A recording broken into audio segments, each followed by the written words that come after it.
He had slipped into his own restaurant unnoticed, wearing an old jacket and a baseball cap pulled low over his eyes. To everyone else, he looked like just another tired customer stopping in for coffee. No one knew he was the man who owned the place. And then he saw her. A young waitress moving from table to table, balancing plates with one hand wrapped tightly in bandages. The cloth was already stained, her fingers stiff, every motion clearly painful. Yet she forced a smile for every customer, as if nothing was wrong. The Undercover owner leaned back in his booth, unsettled. Why hadn't she taken time off? Why was she working like this? The sound of plates clattering against the counter made him flinch. She nearly dropped a tray, catching it with her good hand just in time. Nobody seemed to notice the trembling in her injured one. Nobody but him. And in that moment, a thought pierced through his mind. No one should have to suffer like that just to survive. What is she hiding? He didn't know it yet, but what he was about to uncover would change everything. Her life, his business, and the way he saw people forever. The diner sat on the corner of a quiet street, its neon sign buzzing faintly in the night. A light drizzle tapped against the windows, smearing the view of passing cars. Inside, the smell of coffee and fried eggs hung in the air, a familiar comfort for anyone who stepped through the door. At a booth near the back, a man sat hunched over a chipped mug of black coffee. To the waitstaff, he was just another late-night customer. No one paid attention to his worn jacket, the baseball cap pulled low, or the way his eyes studied every corner of the room. They didn't know the truth. This man was the diner's owner, and tonight he wasn't here as himself. He was undercover. For months, he had wondered what his staff truly did when he wasn't around. Did they treat customers well? Did they respect each other? Did they cut corners? There were things a boss never learned by standing in plain sight. So, for once, he decided to disappear into the background and simply watch. That was when he saw her. She couldn't have been older than 25. A slim figure in a faded uniform, dark hair pulled back hastily into a ponytail, strands falling loose around her tired face. But it wasn't her youth or exhaustion that caught his attention. It was her hand. Her right hand was wrapped tightly in bandages. The cloth looked gray from repeated use, fraying at the edges, with faint stains of something, maybe antiseptic, maybe blood, seeping through. Yet she carried on, balancing plates and pouring coffee as though the injury didn't exist. The owner watched her set down a tray for a group of truckers. He noticed the way she winced when she lifted a coffee pot, how she shifted the weight awkwardly to her left arm, how her smile flickered every time the pain surged. She moved quickly, almost desperately, as though afraid to slow down. He frowned. Why hadn't she asked for time off? Why hadn't the manager told him about this? When she passed his booth, their eyes met for a split second. Her smile came automatically, but her eyes betrayed her. They were weary, shadowed, and... was that fear? He couldn't place it, but something about her gaze lingered long after she walked away. At the counter, 2 customers whispered. He leaned in just enough to catch their words. "Poor girl," one of them murmured. "She never misses a shift."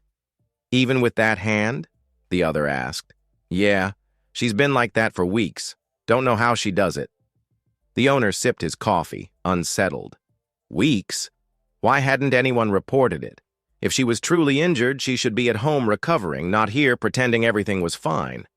He turned slightly, pretending to read the greasy menu, but his attention never left her. She nearly dropped a tray when her grip slipped. The plates clattered, one wobbling dangerously before she caught it with her left hand. She forced a laugh, apologized to the customers, and carried on. Nobody else seemed to notice the tremor in her bandaged hand, but he did. The rest of her shift continued the same way. Smile after smile, table after table, hiding the pain beneath a mask of cheer. To anyone else, she was just another hard-working waitress. To him, she was a puzzle. Something wasn't right. When the clock struck midnight and the last few customers drifted out, she wiped down tables with her good hand, stacked chairs, and scrubbed the counter. Every movement seemed heavier now, slower, as though her body was finally admitting what her smile had concealed.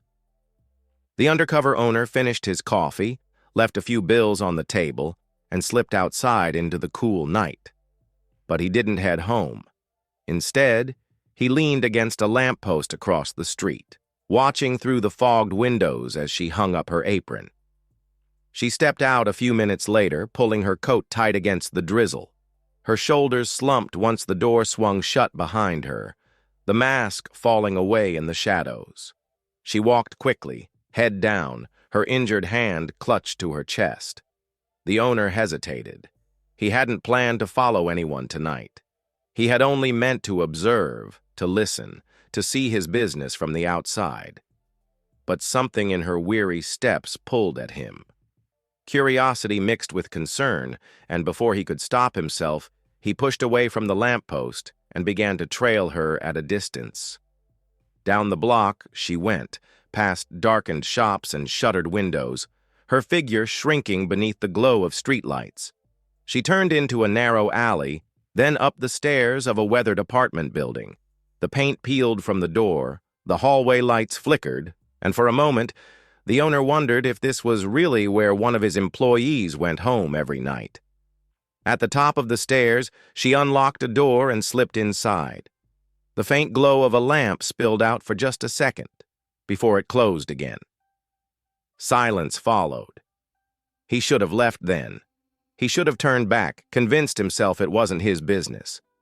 But just as he was about to walk away, a sound cut through the night. A child's voice.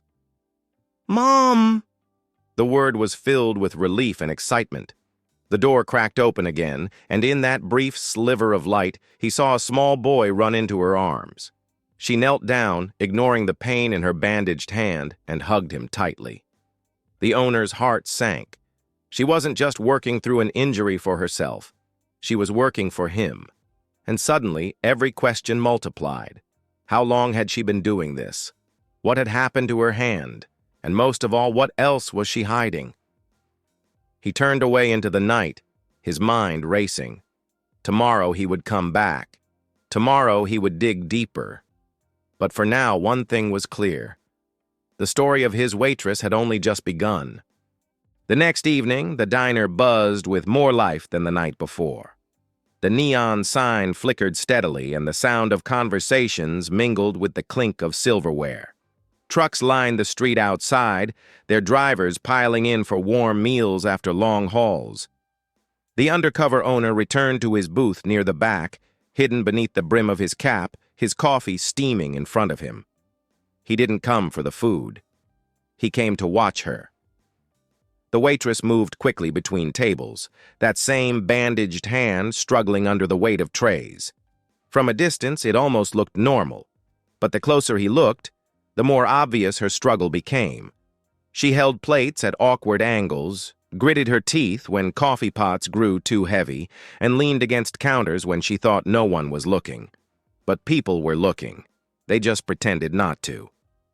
At a nearby booth, two regulars chatted as she refilled their cups. The owner caught pieces of their conversation. "She should be home resting," one man muttered. "Bills don't pay themselves," the other replied. "Still, that hand's not getting any better." The waitress smiled politely, thanked them, and moved on, as though their words hadn't reached her. But the owner saw her shoulders stiffen, saw the brief flicker of pain cross her face when she set the coffee pot back on the burner. Minutes later, she ducked into the kitchen. Through the small window in the swinging door, he saw her drop the smile. She cradled her injured hand against her chest, the bandages tugging with each movement. Her lips pressed into a thin line, and her eyes glistened as she exhaled sharply. She leaned against the counter just for a second, before the door creaked open again. Another server stepped inside, catching her. "You okay?" he asked softly. "Fine," she whispered. "I'm fine." The owner could tell it was a lie. Her voice carried that brittle edge, the kind people used when they were breaking but refused to show it. When she came back out, the mask was on again. The cheerful waitress returned, her laugh echoing across the room as she took another order, hiding the truth in plain sight. The owner clenched his fist beneath the table. She was pushing herself far past her limit. And for what? For rent? For groceries? For the boy waiting at home? He needed answers. Toward the end of her shift, she struggled more noticeably. She dropped a fork, her injured hand unable to grip. She bent to pick it up, wincing, and nearly lost her balance. The manager, a balding man in his 50s, finally walked over. "Everything okay?" he asked. "Yes," she said quickly, forcing a smile. "I can handle it." "Sure?" His voice carried little concern, more impatience than care. "Yes," she repeated, this time more firmly. The manager shrugged and walked away. That was it. The owner's jaw tightened. So the man had noticed. He just didn't care enough to intervene. When the diner emptied again near midnight, she went through the motions of cleaning tables, scrubbing counters, sweeping the floor, all with one good hand. It was agonizing to watch. As she tied her apron and hung it on the hook by the kitchen door, she paused, flexing her fingers beneath the bandages. She winced again. The pain hadn't eased. If anything, it seemed worse. Outside, the rain had returned, harder this time, streaking against the windows. The undercover owner left a tip on his table and slipped out, blending into the night. But once again, he didn't go home. He waited. Minutes later, she appeared, pulling her coat tight, her steps quicker than the night before. Her head stayed low against the rain, but her pace told him she wasn't just tired. She was anxious. He followed from a distance, keeping to the shadows. His conscience wrestled with him as his shoes splashed against the wet pavement. Why was he doing this? He told himself it was curiosity, responsibility, even concern. But deep down, he knew it was something else.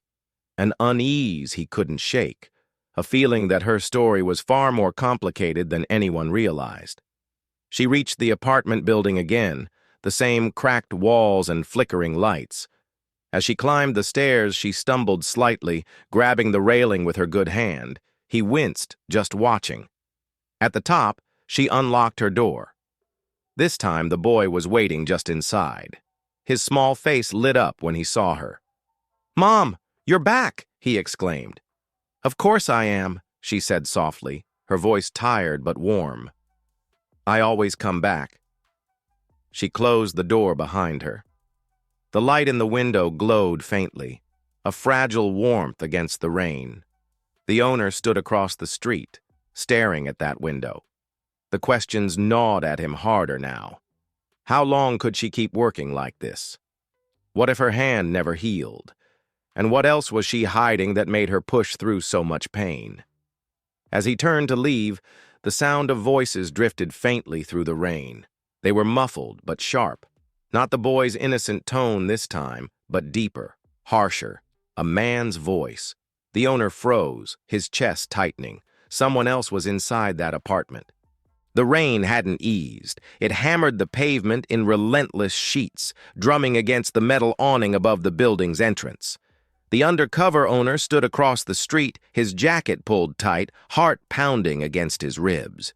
He had followed her home 2 nights in a row, telling himself it was harmless curiosity. But now, as that low, unfamiliar voice echoed through the thin apartment walls, he knew something was wrong. He shifted closer, finding the shadow of a tree that leaned toward the building. From there, the voices were clearer, not loud, but sharp enough to cut through the night. The boy's voice came first. "Mom? Who's that?" The waitress answered quickly, too quickly. "No one, sweetheart. Just someone I know." Then the man's voice, hard, impatient. "We need to talk, now." The owner's breath fogged in the cold air. His instincts screamed at him to leave, that he had no right to pry. But his feet stayed rooted. Inside, the conversation grew more strained. "You shouldn't be here," the waitress whispered harshly. "He's awake. You'll scare him." "I don't care," the man snapped. "You think you can just ignore me forever? That hand, look at it. You can't even hold a tray anymore. How long before you lose that job?" A pause. The boy's small voice again, confused. "Mom?" The owner's fists clenched. Whoever this man was, he had no warmth in his tone, no compassion, only pressure. The waitress tried to steady her voice. "Please, lower your voice. He doesn't need to hear this." But the man didn't lower it. He laughed, cold, humorless. "You think I care about what he hears? You owe me. And you know it." A chair scraped against the floor. The sound made the owner's stomach twist. The boy whimpered. That was enough. The owner moved. He crossed the street, each step quick and heavy, his shoes splashing through puddles. By the time he reached the building, the front door had closed, but the stairwell smelled of damp plaster and rusted metal. He climbed fast, his boots creaking against the worn steps. On the third floor, he reached her door. Faint yellow light glowed from the crack beneath it.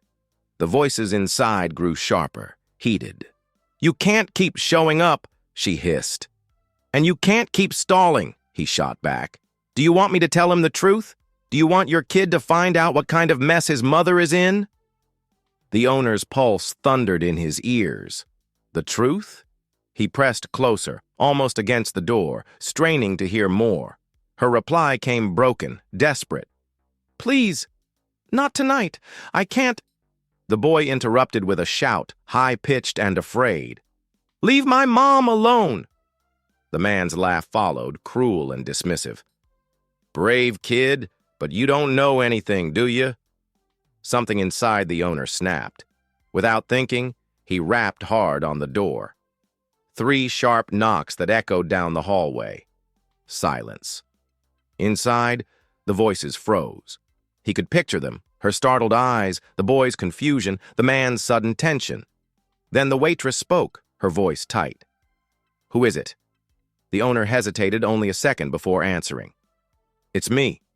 From the diner." Another long pause. He heard the boy whisper something, too soft to catch. Finally, the lock clicked. The door opened just enough for her face to appear. Her hair was damp from the rain, her bandaged hand trembling on the knob. Behind her, the boy clung to her side, his wide eyes peeking past her. And in the shadow of the living room stood the man. The owner's breath caught. He wasn't a stranger. Not entirely. The man's face was older, rougher, but unmistakable. He was someone the owner had hoped never to see again. The man's eyes narrowed. Recognition sparked instantly. "You," he said flatly. The waitress looked between them, her confusion mounting. "Wait. You two know each other?" The rain pounded harder against the windows. The air in that cramped hallway turned suffocating. The owner swallowed, his mind racing. He hadn't expected this. Of all the people to find standing in her apartment, it had to be him. The boy pressed closer to his mother, sensing the tension. The man stepped forward, his tone mocking. "Didn't think you'd crawl out of your hole? What are you doing here? Spying." The undercover owner didn't answer. His voice, when it finally came, was low and steady. "You shouldn't be here. Not with them." The waitress's eyes darted from one man to the other. Fear etched across her face. "Tell me what's going on. Right now." Neither of them spoke. The silence weighed heavy, broken only by the boy's shaky breathing. Then the man smirked, tilting his head. "Looks like your little diner has more secrets than I thought." He stepped closer, close enough that the owner could smell the bitterness of alcohol on his breath. And then, just as quickly, the boy cried out again, louder this time. "Mom!" The moment cracked open. The owner braced himself because he knew, whatever history tied him to this man, it was about to surface.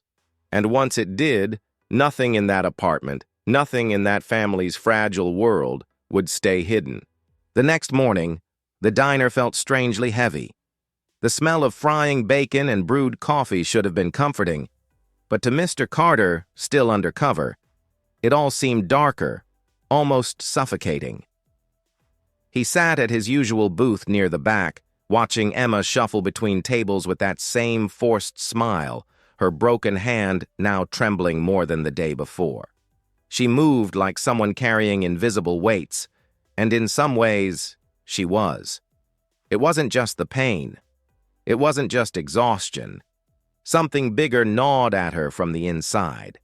And soon, Mr. Carter would learn exactly what that was.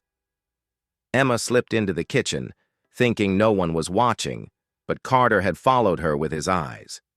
She stood by the dish pit, flexing her good hand, her face crumpling when she thought no one was around. "Damn it," she muttered under her breath. She pressed her injured wrist against the counter, as if that alone could hold back the throbbing. "Another call?" asked Rosa, the older cook, her voice low, concerned. Emma stiffened. "Yeah, they want more money. Said if I don't pay this week—" Her voice cracked. "They'll come here." Carter's ears pricked up. "They'll come here?" Who was she talking about? Rosa clicked her tongue, shaking her head. "You can't keep doing this, mija. You're killing yourself. A broken hand isn't going to stop them, and neither will working yourself to death." Emma shook her head firmly. "If I don't pay, they'll go after my brother. He's just a kid, Rosa. I can't let that happen." Her words hung heavy in the greasy kitchen air. Carter leaned back in his booth, heart pounding. Debt collectors, threats, a brother in danger. Suddenly, her stubbornness to keep working made sense. She wasn't just fighting through pain, she was buying time. That night, when the last customer had left and the neon "open" sign flickered off, Carter remained. He pretended to be finishing his coffee, but his eyes followed Emma as she wiped down tables, her shoulders slumped. Finally, he stood, walked casually toward the counter, and in a voice that carried both curiosity and concern, asked, "Rough week, huh?" Emma jumped, clearly startled. She hadn't expected anyone to notice, much less comment. "It's fine," she said quickly, forcing a smile. "Doesn't look fine," Carter pressed, keeping his tone light, like a friendly stranger. "That hand's worse than yesterday." She froze. Her good hand tightened around the rag she was holding. For a moment, Carter thought she might tell him to mind his business. Instead, she whispered, "I can't afford to stop." Carter tilted his head, studying her. "Because of the debt?" Emma's eyes snapped up to meet his. Her lips parted in shock, and fear instantly replaced the weariness on her face. "How do you—" Carter raised his hands quickly.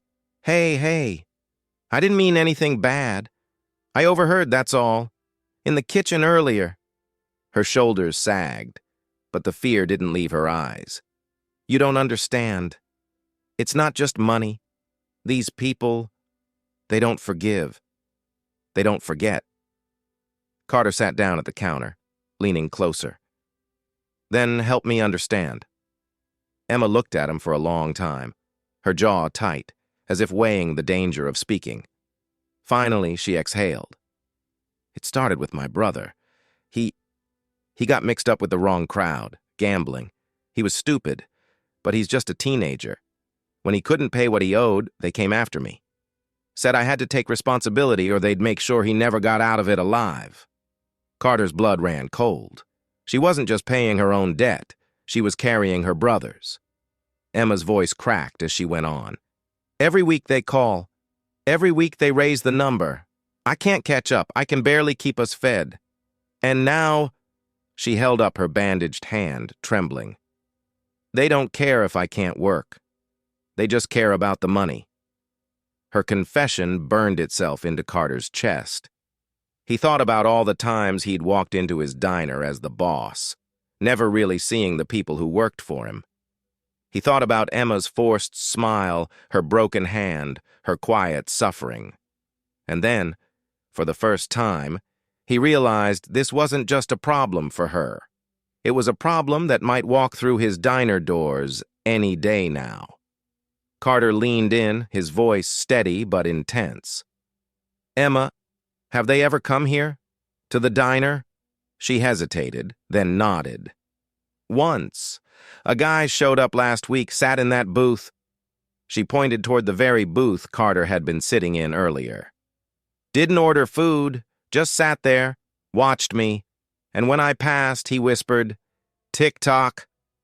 Her face went pale even as she repeated the words. Carter felt his fists clench beneath the counter. Tick-tock. A warning. A countdown. He had come here undercover to see how his staff treated customers, to get a sense of morale, of service, of efficiency. Instead, he was staring straight into a storm he never expected, one that threatened not only Emma's future, but the safety of his entire business. When Carter finally left that night, his mind was racing. The cool night air bit at his skin, but it wasn't enough to clear his head. He walked past the glowing streetlights, hands shoved deep in his pockets, replaying Emma's words again and again. Debt, threats, a kid brother, men who whispered tick-tock like a noose tightening around her life. He had thought being an undercover boss would give him insight. Instead, it gave him a responsibility he couldn't ignore. Because if those men came back, if they pushed Emma any harder, then one thing was certain. They wouldn't just find her, they'd find him too. And Carter was starting to realize he couldn't stay undercover much longer. But what Carter didn't know was that the debt collectors were already watching. And the next time they stepped into the diner, they wouldn't be whispering anymore. The ticking clock on the diner's back wall had never sounded so loud. To most people, it was just background noise, the gentle beat of time marking the hours of coffee poured and plates served. But to Daniel, sitting quietly in his own booth, it echoed like a countdown. Every tick was a reminder that Sophia's situation was spiraling, that she was standing on borrowed time. Her hand had not healed. In fact, he noticed it was getting worse. The swelling was visible even beneath the bandages, and sometimes, when she thought no one was watching, she shook her wrist gently as if trying to ease the pain. Still, she moved quickly, efficiently, balancing plates and glasses with her left hand. Daniel's eyes tracked her every step. He was an owner in disguise, but he couldn't just sit back anymore. He had discovered fragments of her secret. Whispers of debt, a landlord breathing down her neck, medical bills shoved in her locker. But there was something more, something darker, and it seemed to tighten its grip on her every single day. On Tuesday night, the diner was unusually busy. A storm had blown in, sending travelers and truckers scurrying off the interstate into the warm glow of Sophia's workplace. The air buzzed with the clatter of forks and the hum of conversation. Sophia moved between tables, her tired smile painted on like a mask. Daniel could see how her injured hand struggled when she reached for coffee pots or set down heavy plates. She tried to hide it, but Daniel's trained eyes caught everything. The waitress, who once glided gracefully between tables, now stumbled in tiny ways, just enough for a careful observer to notice. At one point, a plate slipped from her grip. It crashed onto the tiled floor with a sharp crack. The diner hushed for a second, forks pausing in midair before returning to normal chatter.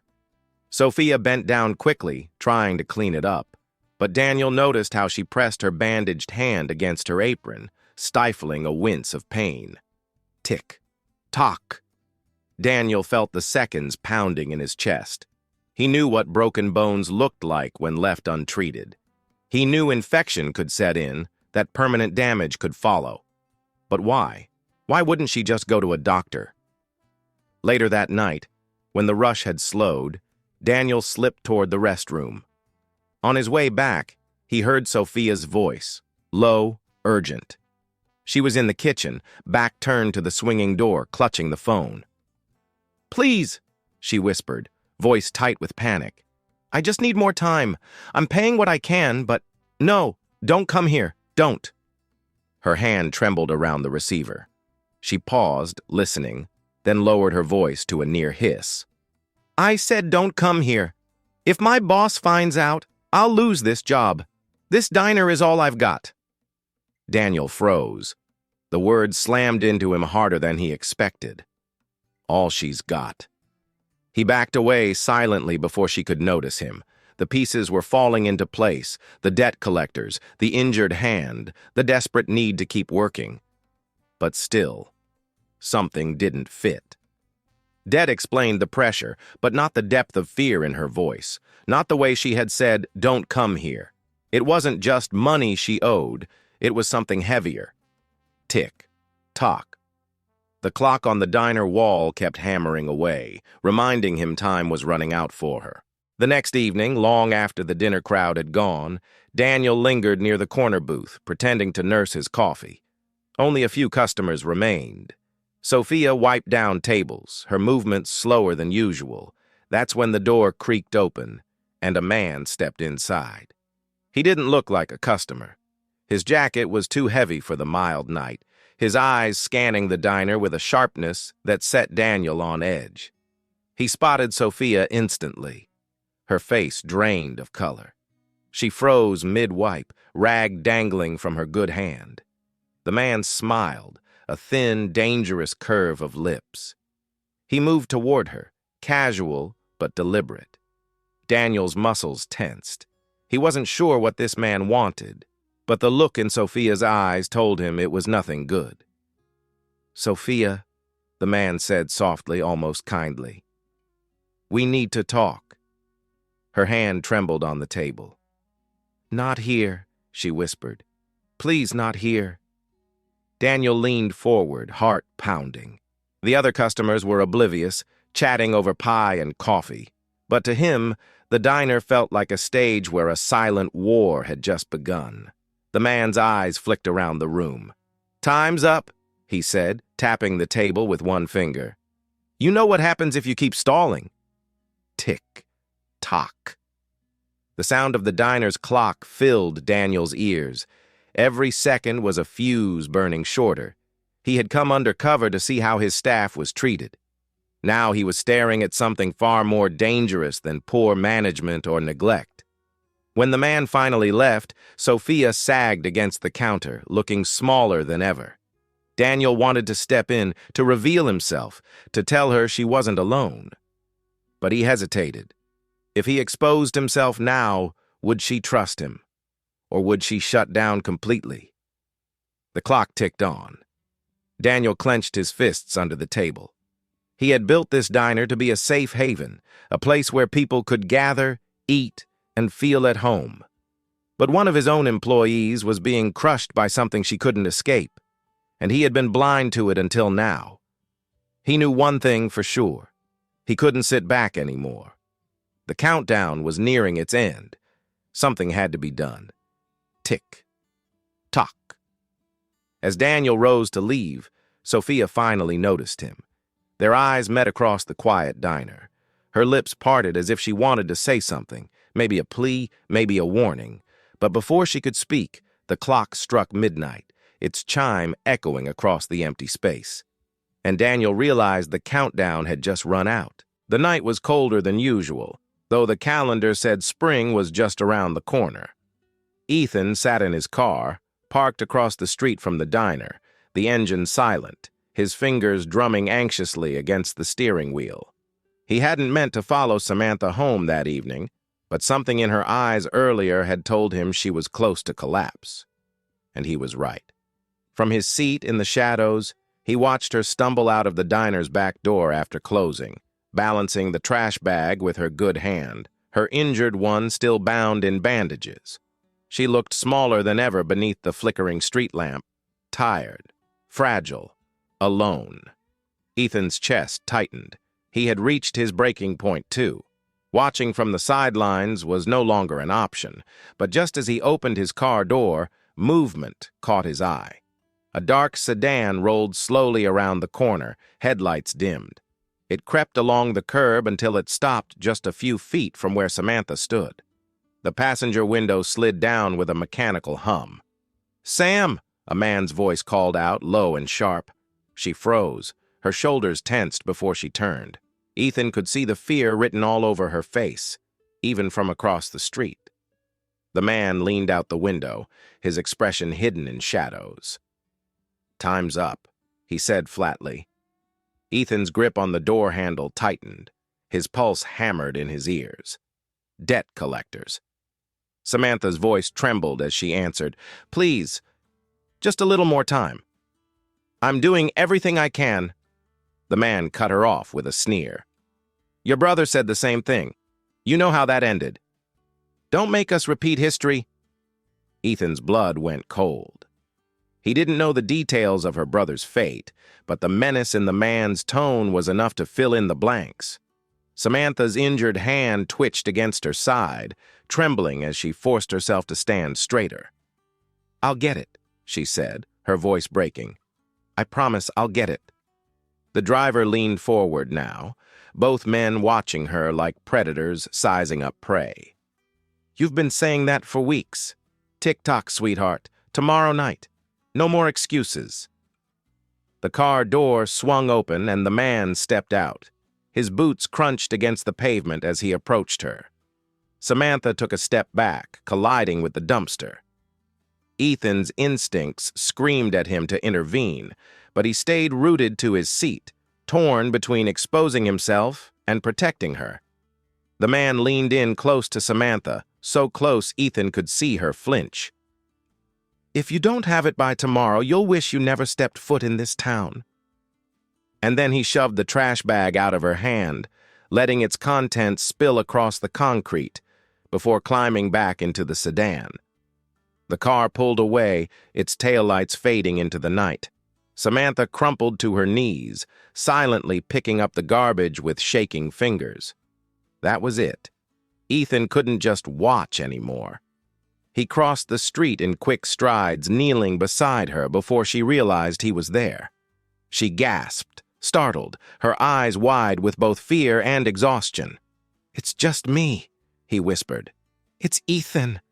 Her lip trembled. She looked like she might break right there. "You followed me?" she asked, her voice almost a whisper. "I couldn't let you walk out of here alone," he admitted. "Not after what I saw." Tears welled in her eyes, and she quickly brushed them away. "You don't understand. If they see you helping me, they'll come after you too. Please, just stay out of it." But Ethan shook his head. "Number, I won't. Not anymore. You've been carrying this alone for too long, and I can't stand by while you destroy yourself just to stay alive." She looked away, ashamed, broken. "I don't know what else to do," she whispered. Ethan reached for her bandaged hand, holding it gently. "Then let me help. Let me take some of this weight before it kills you." For the first time, Samantha didn't pull back. She let him hold her hand, though her shoulders trembled with silent sobs. The diner's neon sign buzzed faintly in the distance, casting an eerie glow across the alley. Ethan knew he had crossed a line tonight, no longer undercover, no longer an observer. He was in this with her whether she wanted him to be or not. And tomorrow something would have to give. The clock was ticking. The debt collectors had drawn the line in the sand. Samantha's body was failing her. Ethan's patience had shattered. Everything was building toward one inevitable collision. And when it came, it would either break them completely or set them free. The next evening arrived too quickly. Ethan barely slept. Every sound outside his apartment window felt like a threat creeping closer. The ticking of the clock on the wall echoed through the night, each second reminding him that Samantha's deadline was drawing nearer. By morning, he was wired on adrenaline and coffee, pacing the floor, rehearsing conversations he knew would never go as planned. At dusk, the town slipped into its uneasy quiet. Storefronts shuttered. The diner's neon sign flickered weakly. Ethan parked a block away, his eyes fixed on the alley where the debt collectors had cornered Samantha just 24 hours earlier. This time, he wasn't going to watch from the shadows. Samantha appeared first, stepping out the back door. She wore the same faded sweater, her hair tied up hastily, her injured hand trembling as she tried to lock the door. She looked over her shoulder more than once, like someone waiting for the executioner's knock. When Ethan stepped forward, she jumped. "You shouldn't be here," she hissed, glancing frantically up and down the alley. "I told you," he said firmly. "I'm not leaving you to face this alone." Tears pricked her eyes, but she shook her head. "You don't understand. If they see you—" Headlights cut her sentence short. The black sedan glided into the alley, silent as a shark slicing through water. It stopped just feet away, the passenger window lowering with the same mechanical hum. The same man from the night before leaned out. He wore a smile now, cold, mocking. "Right on time. I like that." Two more men climbed out of the back, larger, heavier, their expressions void of mercy. Samantha stiffened. Her whole body trembled. Ethan stepped in front of her, instinctively shielding her from their gaze. The leader tilted his head. "Well, well. Looks like the girl found herself a bodyguard." His smile widened. "Cute!" Samantha's voice broke. "Please, I'll pay you.